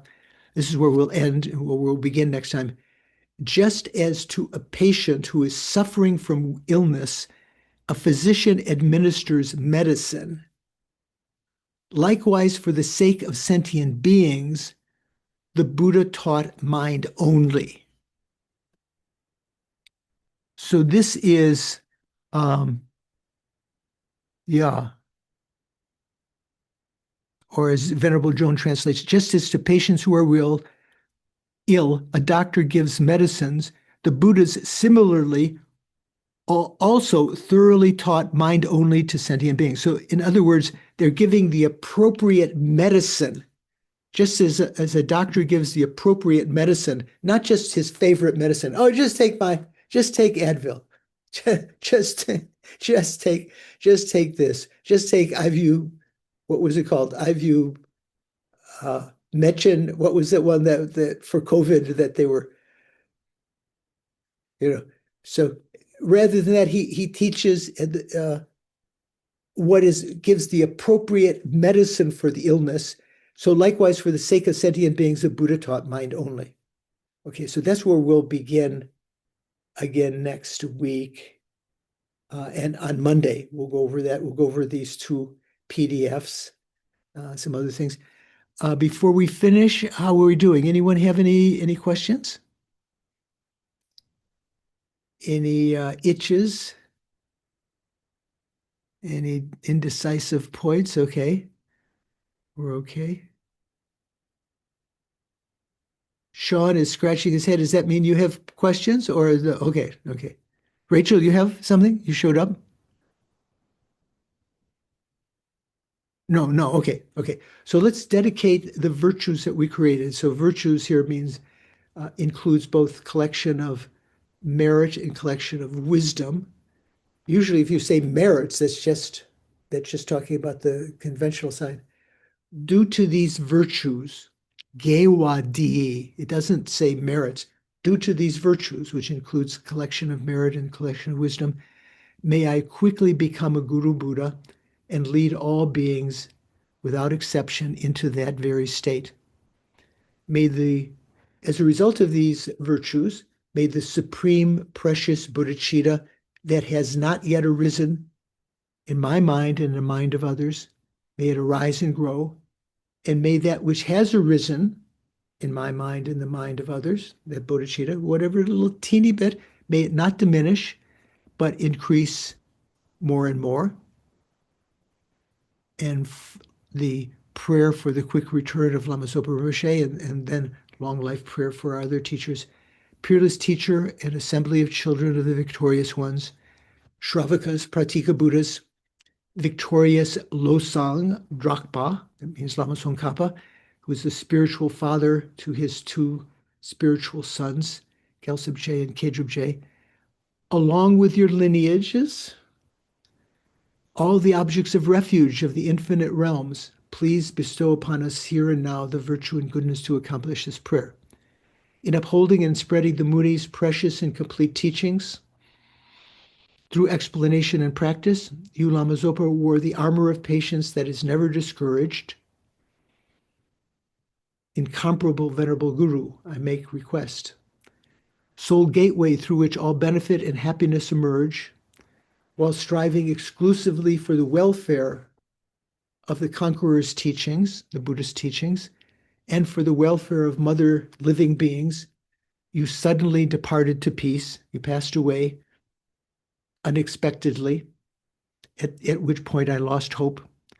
Nevertheless, through the undeceiving truths of the oceanic blessings of the Triple Gem and the undeceiving truths of the great waves of bodhicitta of the Bodhisattvas, the great waves of mind generation of the children of the victorious ones, as a result of that truth, the power of that truth, may the smile of a new reincarnation swiftly beam in glory for us fortunate disciples. And finally, you who are my eyes for viewing all the infinite scriptures, supreme gateways for the fortunate ones traveling to liberation, to have gurus, to be able to illuminate the scriptures for us. You who engage with skillful means, moved by mercy, motivated by mercy, illuminating spiritual friends, I make this request. Please live long and stable lives. So long is given. Stable means, not up and down within that long life. Okay. So, yeah, this is a very challenging time. And, so many different things going on that can confuse the mind and cause you to be depressed. Try to practice the mind training, like in the verses that we talked about at the beginning of the class, taking the essence of this perfect human rebirth, always finding ways to see everything in terms of Dharma, to overcome the inappropriate attention to things, getting angry or frustrated or sad or whatever. And to try to study the teachings for that purpose. So as we have at our disposal now, so many of these texts translated into English.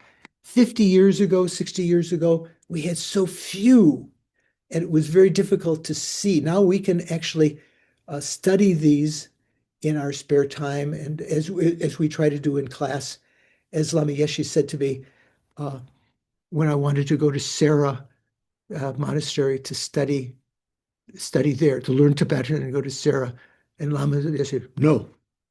I want example of Western student who make realizations in their Western language. So we can do that. We make reference a lot to Sanskrit and to Tibetan, but mainly we're trying to understand through the English translations the meanings of the terms. And that was Lama's wish, that we would be exemplars of that, making realizations so that others aren't afraid that, Tibetan Buddhism, I have to learn Tibetan, or Indian Buddhism, I have to learn Sanskrit or something. It's helpful, but you don't have to. You can make realizations, and we can be exemplars of that in our daily lives. So I look forward to seeing some of you on Monday. We'll continue next Saturday. Be good. Take Thank care. Thank you, Venerable George. Thank you, Venerable George. Thank you. Thanks, Hey, everyone. left quick. Venerable George, thank you, everyone. Thank you all.